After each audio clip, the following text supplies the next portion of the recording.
안녕하세요. 이우성 목사입니다. 오늘은 요한계시록 12장에 나오는 하늘에 있는 붉은 용에 대해서 말씀을 드리려고 합니다. 여러분, 용이 정말 있을까요? 아직도 용을 상상동물이라고만 생각한다면 그 사람은 아직도 하나님의 말씀을 믿지 못하고 있다는 증거입니다. 용은 있습니다. 분명히 있습니다. 여러분, 소경은요, 볼 수가 없기 때문에 누가 무슨 말을 해도 상상만 할 수밖에 없습니다. 성경은 용의 비밀을 알려줄 때 옛 뱀, 곧 마귀라고도 하고 사단이라고도 하는 온 천하를 꿰는 자다, 그렇게 가르쳐 줍니다. 여기서 한 가지 알아야 할 것은 요한계시록의 비밀을 바로 알려고 하면은, 지금 제가 요한계시록에 나오는 용에 대해서 말씀드리는데, 요한계시록에서만 답을 찾으려고 하면은 찾기가 어렵다고 하는 것입니다. 용의 비밀도 창세기부터 찾아야 합니다. 창세기부터 쭉 찾아보면은 뱀에서 사단으로, 사단에서 용으로 연결이 됩니다. 666이라고 하는 짐승의 표도 그렇고, 휴거나 예수님 재림도 다 마찬가지입니다. 요한계시록에서만 찾으려고 하면은 무리가 됩니다. 찾기 어렵습니다. 모든 것을 창세기부터 찾으면은 자연스럽게 연결이 되고 풀어지게 됩니다. 우리의 모든 것이 시작이 창조입니다. 창조부터 시작을 해야 됩니다. 하나님은 처음이요 나중이라고 그러십니다. 처음부터 모든 걸 시작을 해야 돼요. 중간에 뭐가 진행을 하다가 잘못되게 되면은 다시 처음으로 돌아가서 시작을 해야 됩니다. 여러분, 처음에 있는 것은 나중에 반드시 있고, 나중에 있는 것은 처음에 반드시 있습니다. 요한계시록은 1장을 바로 아는 데서부터 시작을 해야 됩니다. 요한계시록 12장은 하늘에 큰 붉은 용이 한 마리가 있는데 머리가 7이고 뿔이 10개나 달려있는 무시무시하게 생긴 무서운 용이라고 보여줍니다.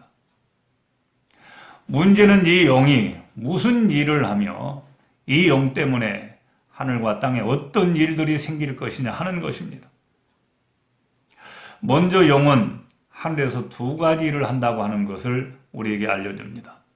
첫 번째는 용이 꼬리로 하늘의 별 3분의 1을 땅에 던져버립니다.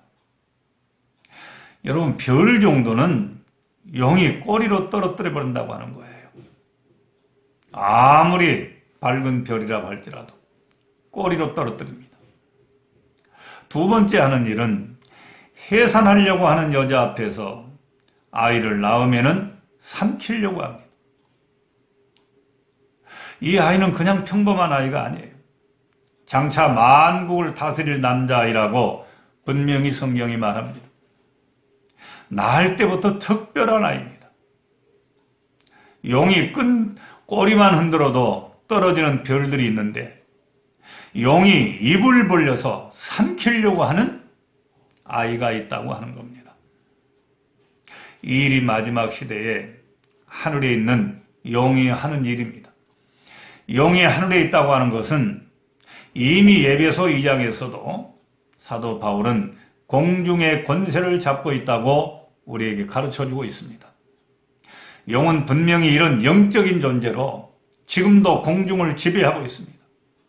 공중에서 여러 가지 해방하는 일을 합니다. 권세를 가지고 일을 합니다. 대단한 존재입니다. 중요한 것은 용이 하늘에 있는 것을 안다면은, 이것이 믿어진다면은 이 용이 하늘에서 땅으로 내려온다는 것도 알아야 합니다. 성경이 그렇게 말씀합니다. 그런데 대부분의 사람들은 무관심합니다. 별로 알려고 하지 않습니다. 수천 년 동안 이 하늘의 권세를 누리고 있던 용이 여러분 그냥 그 자리를 비워주고 내려올까요? 세상 권력을 가진 사람도요, 그거 버리기가 쉽지 않습니다. 그 권자에 한번 앉아본 사람이라면은 그 맛을 알기 때문에 그 권자에서 쉽게 내려오려고 하지 않습니다. 용도 하늘에서 내려오려고 하지 않습니다. 그 자리가 얼마나 좋은 자리인데, 예수님에게도 천하 만국의 영광을 보여주면서 내게 절만하면은 이 모든 것을 내게 주겠다. 그게 마귀의 영광이고 마귀의 권세입니다. 절대로 그냥 내주려고 하지 않습니다. 그래서 미가엘과 그의 사자들과 용과 그의 사자들 간에 치열한 전쟁이 벌어지게 되고, 그 싸움에서 결국 용이 패하게 되니까 땅으로 쫓겨 내려온다고 성경이 우리에게 알려줍니다. 문제는 용이 내려오는 이때에 어떤 일이 벌어지는가 하는 거예요. 어떤 일이 벌어질 것인가? 용이 내려올 때 두 가지입니다. 하늘에서는 즐거움이 있고 땅과 바다는 화가 있다는 거예요. 땅에는 전무후무한 환란, 창세 이후로 없는 환란, 개국 이래로 없는 그런 환란이 나타난다는 겁니다. 지금 여러분, 이 코로나 바이러스 전염병 때문에 무서워합니다. 이것이 문제가 아닙니다. 점점 어떻게 진행이 될 것인가? 세상이 어디로 가고 있는가? 용이 어떻게 움직일 것인가? 하나님은 어떻게 역사하실 것인가? 오늘 성경을 통해서 분명히 알아야 됩니다. 하늘에서는 혼인잔치가 있게 되니까 말할 수 없는 즐거움이 있게 되고, 땅에서는 용이 화가 나서 내려왔으니까 용의 세상이 되고 환란의 세상이 됩니다. 용이 공중에 있을 때도 여러 가지 해방하는 일을, 권세를 가지고 했는데, 분해가지고 땅으로 내려왔는데, 그것도 쫓겨 내려왔는데 땅에서 그냥 있겠습니까? 그 분풀이를 어디에서 하겠습니까? 누구에게 하겠습니까? 여러분, 이때가 바로 예수님이 말씀하신 대로 세상 임금이 오는 때입니다. 이때는 둘로 분명히 나누어집니다. 하늘에 있어서 즐거워하는 사람들과 땅에 있어서 환난을 당하는 사람들입니다. 여러분, 이 말이 믿어진다면은, 성경의 예언이 이루어지는 것이 분명히 확신이 되어진다면은, 내가 하늘에 있는 사람이 될 것인가? 아니면 땅에 있는 사람이 될 것인가? 아주 중요한 선택이 필요합니다. 일생일대의 중요한 결정을 해야 합니다. 하늘로 올라가는 사람이 될 것인가? 땅에 남아있는 사람이 될 것인가? 여러분, 하늘로 올라가는 사람이 돼야 됩니다. 말씀이 믿어진다면 그렇게 해야 합니다.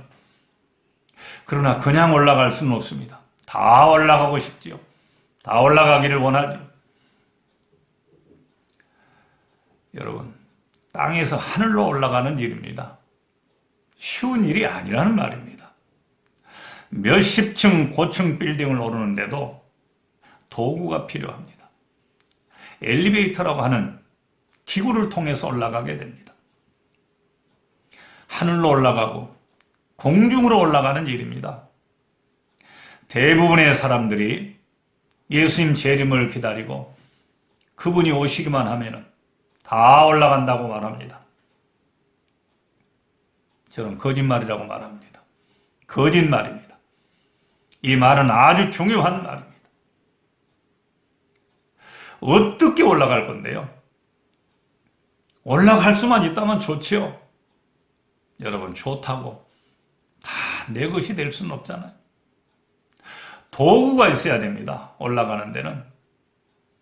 거기에 맞는 도구가 필요합니다. 성경은 그 도구를 분명하게 우리에게 가르쳐 주는데 그 도구가 뭐냐? 사다리입니다. 여러분, 사다리는 올라가는 데도 필요하고 내려오는 데도 필요합니다. 하나님은 올라가고 내려오는 이 도구인 사다리를 야곱에게 보여주시는데요. 오직 야곱에게만 오르락 내리락 하는 것을 딱 한 번 보여주셨습니다. 그 사다리는 하늘을 올라갈 수 있는 사다리입니다. 하나님이 계신 곳까지 갈 수 있는 사다리입니다. 여러분, 야곱은 이 꿈을 보기만 했지 해석은 하지 않았어요. 아주 비밀한 꿈입니다. 야곱이라는 사람 자체가 비밀의 사람입니다. 제가 종종 이렇게 다른 분들의 말씀을 들어보면 야곱을 너무 모르는 분들이 많아요. 야곱은 신비의 사람입니다. 야곱을 함부로 정죄하고 판단해서는 안 됩니다. 이 꿈을 모르면요, 올라가고 싶어도 올라갈 수 없습니다. 결국 사람은 모르면 속아요.